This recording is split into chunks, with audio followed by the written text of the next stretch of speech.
Yo. Welcome to Reasonable Wrestling, the raw, the uncut, unedited, unfiltered kings of this underground professional wrestling podcast. Yes, we are content kings, content kings of this underground wrestling podcast game. Yeah, we call ourselves the underground here. And today we have for you a treat. We haven't done this in a while, but we're back with another character spotlight. Yes. And today we're doing AJ Styles. A phenomenal character. A phenomenal one. The phenomenal AJ Styles. Yo, so you wanna we can just jump right into it. So is Sunday. Before, you guys, subscribe. Yeah. Follow us on Twitter. For CT's taking over for me today for the 9-9. No, for real. If you're watching us on YouTube right now, do you know where to find us? It's Reasonable Wrestling here on YouTube.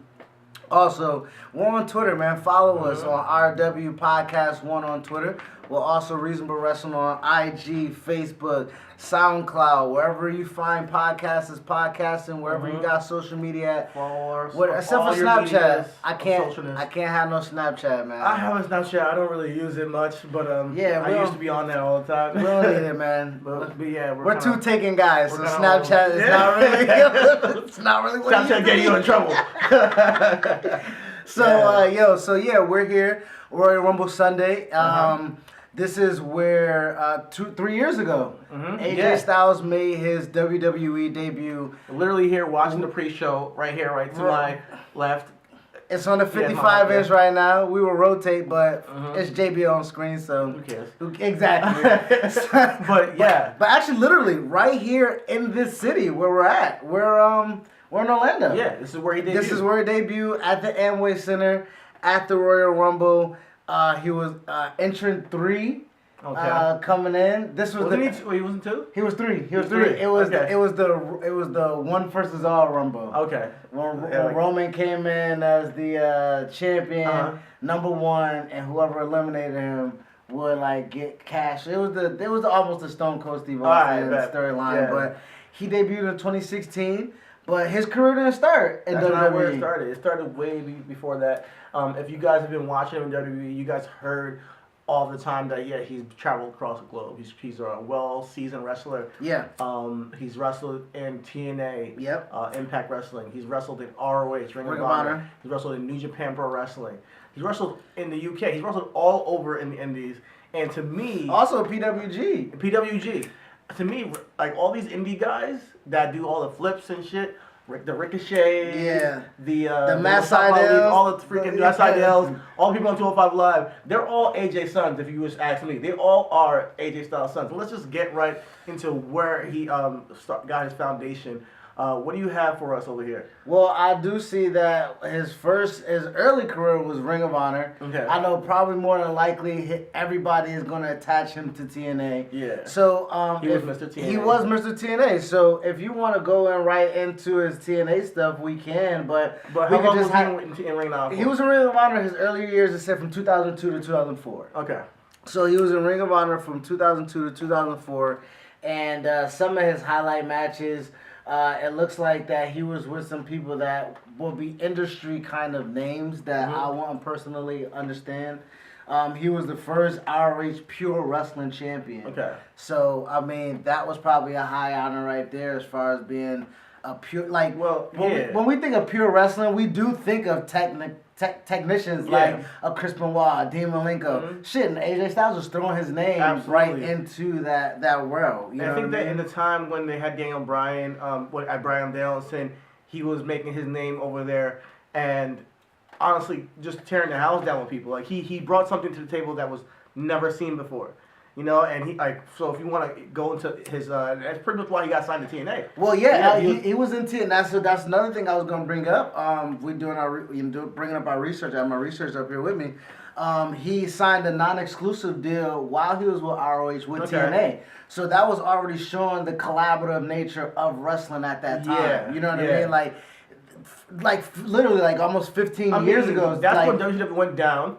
After that, and WWE had a stranglehold over wrestling. They still do have a stranglehold over wrestling in some aspects, but completely in the mainstream, they had to band together and share wrestlers. It became a more territorial-based indies. You know which is it's been, but when they start having contracts that are like okay non-binding, non-committal, where you can wrestle for two different companies at the same time, people like AJ capitalized off of that. Yeah, you know? and it makes wrestling a lot more fun that way. Absolutely. You know what I mean? Oh yeah, and if you guys are hearing the lighter flick in the background, you already know what it is. It's the Most High, and I got my tag team partner Chitty Bang here, and we are in front of the green screen for the first time of our character spotlight. So our first one of the year. If you guys are listening to us, check us out on YouTube, and we'll have some videography up there. Absolutely. Us passing joints back and forth, talking wrestling. That's what we do. That's what we do. You feel me? We do. Yeah, content kings. Word. Content by any means, you feel me? I told you I wasn't gonna be rapping for y'all like that, man. I told Tell y'all, man. Yo, bars. Spit something for that. You gotta make an AJ bar. Come on, man. Yo, well, let's talk about his TNA run real quick. TNA was where he made his name. Yes. For me at least, yes. That's where I found out about AJ. I remember being in high school and this guy named Andrew. I remember his name, Andrew Puglisi. Me and him would be in math class, always talking about wrestling, and he's like, "Have you ever heard of TNA?" And I'm like, "Tits and ass. What the fuck is TNA?" You know? No. There's this thing called TNA, Impact Wrestling. It's like they have these pay-per-view shows, you know, and I'm like, okay, what? What kind of wrestling is this? Yo, they had a six-sided rings. That's how it got me, dog. Yo, so this guy gives me a tape. It tells me to go home and watch it because he recorded the pay-per-view. I watched it. It was some kind of X Division multi-man match with Amazing Red and AJ Styles. And AJ Styles stuck out like a sore thumb. Like, he stuck off the screen, and he made me want to tune in to watch TNA. Me personally. You know, even when they had the Kurt Angles and the Jeff Jarrett's and the Stings, I want to see AJ Styles. I want to see somebody new. Like, me personally, I didn't care much about Sting and Kurt Angle at the point. Even though they were doing their thing. They had their tenure and doing their thing. I came to TNA for AJ Styles. Yo, we are, that's why I think our dynamic of the wrestling show is crazy, because I found AJ Styles because I was looking for those guys that they advertised as a Sting, I got into TNA kind of relatively later. I think I was in TNA around about like maybe 06, 07, more than likely. So that was kind of definitely during the X Division age, and YouTube was out then by then too, so I was able to go and dive into YouTube and look up some things. The X Division ruled YouTube for a little while. AJ versus Low Key versus Jerry Lynn. Yo. Oh man, yo, that joint was crazy. He's a guy that people would pair him up with because they knew that he could have a good match. Yeah. That's why I kind of don't like the way they use him in TNA. He was Mr. TNA. He was a utility player, but he really was the heart of the entire. They stuck him in the box. Even when the way he won his first he first won the NWA championship against Raven and Jeff Jarrett. Yeah. And they put him up. They gave him the strap, but the way they did it was Raven got tagged by Shane Douglas, and then him and Jeff Jarrett had the franchise, baby. You know, such a Shane it would never Douglas, the way they Shane Douglas has he can go, but the way I was saying it was that what I'm trying to say is that they didn't really get behind AJ. Whenever he won a title, it was like they just handed it to him because they know he could. They handed it to him, yeah. Because they never gave him the title as all right, you're our guy now. That didn't happen for way later when he was probably an ace where he got the title and he was the guy. Because even when he won the second time, he won that because Sting jumped off and attacked Matt Morgan at No Surrender. So he got his second title win that way. Sting literally kind of sacrificed himself and handed the title over to AJ, which. You know what I mean? Regardless of how you earned it throughout your career, you didn't earn it in a match. You know what I mean? So it kind of it diminishes it. So now I'm turned off as a fan, right? So I tune in to see this match. Sting's in it, Kurt Angle's in it. They got this new guy, AJ Styles, in it, and they got this big fucking beefcake of fucking Matt. What is his name? Matt Morgan. He's in it. So I'm like, okay, Sting looks old, out of shape. Kurt Angle looks fucking out of his mind. Yeah, we're not gonna talk about that, but he was out of his mind then. Chewing those tablets. But but he was performing at a high rate. Yeah. So Kurt always performs. I go to see the match, and then you know what I mean. And Sting and Kurt Angle's laying there, and Sting looks up at AJ and literally dives out the ring, sacrifices himself, let AJ hit the 450. And excuse me, that was his third win actually. He beat Jeff Jarrett and came in for a second one. That was his third TNA championship run. Okay. But even at his third run, they're still spoon feeding him. Yeah, they're spoon feeding him. You know, and not giving him the ball. I mean, I think in Bruce Pritchard's something to wrestle with, they didn't trust him to the extent of being a guy who would listen to what they tell him to do. Like, he kind of always had his own way of thinking about wrestling and what he wanted to do, what he felt comfortable doing. They try to make him Ric Flair Jr. and he wasn't fucking with that. I was just about to talk about Fortune. Fortune, yeah. I was gonna just talk about Fortune, where it was him. It was him, Christopher Daniels. No, him, Kazarian. Christopher Daniels was in there? No, him, Kazarian, Ric Flair, and Bobby Roode. Bobby Roode with the long hair. Yeah, Bobby Roode. Yeah. Yo, that was Fortune. And then wasn't James Storms a part of it? He probably joined it as a tag team, yeah. So it wasn't. But even then, like, Fortune was trash. It could have been so good though. It has so much potential. It could have not been so good. It could have been so good. What they did, because he didn't, like, I heard that AJ didn't want to dye his hair blonde. Yeah. He didn't commit to the whole Ric Flair thing and that division they had for it. But I think AJ already had an idea of who he was. You know, and it's hard to commit to somebody else's persona. As when you see yourself as a main eventer. Bro, it's hard to... He probably sees himself as a main eventer. He has his own character. He's talented. Fans love him. Like, what are you guys doing? Plus, if AJ Styles become Ric Flair, then it's a category of now AJ Styles and Shawn Michaels. The poor man's Ric Flair. Exactly. Because all Shawn Michaels was trying to be a better showman than Ric Flair. Okay. AJ Styles was more... Arguably, he achieved it. Yes, he did. So, I mean, I don't want AJ to be pigeonholed that way. Exactly. You know? Exactly. I mean, because he's a performer. We all get AJ as a performer. He can go in the ring.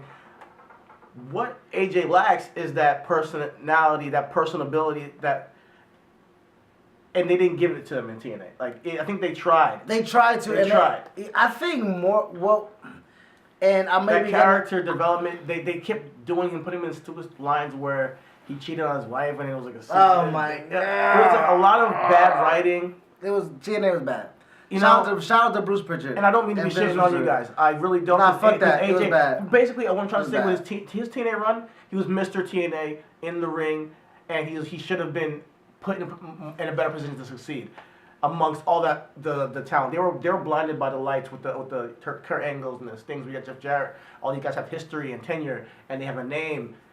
They were blinded by that, and they missed the opportunity with AJ, I think, in TNA to make him a megastar and a guy running that show. Yeah. Because we don't tune into a show to see just the old niggas. Because when the old niggas are old, we see it. Because when they old, we can see it. Triple H and Undertaker. Yeah. Old. But we Triple H, Undertaker, Shawn Michaels, and Kane. Yeah. Older. Goddamn. But when you attach an old name with a new name and you put that guy over, like Kurt Angle, I think tried to do with AJ and TNA, which he did to some extent.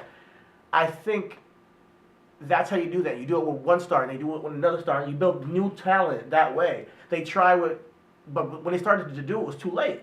Like, they started way too late with, like, Bobby Roode and AJ. Well, by that time, I'm really in TNA to see. Right by then, AJ has been moved out the spotlight so much. Now it's Samoa Joe and Kurt Angle that I'm really into. Yeah. I'm tuning into TNA, and that was my whole thing when we was going to talk about AJ's TNA run.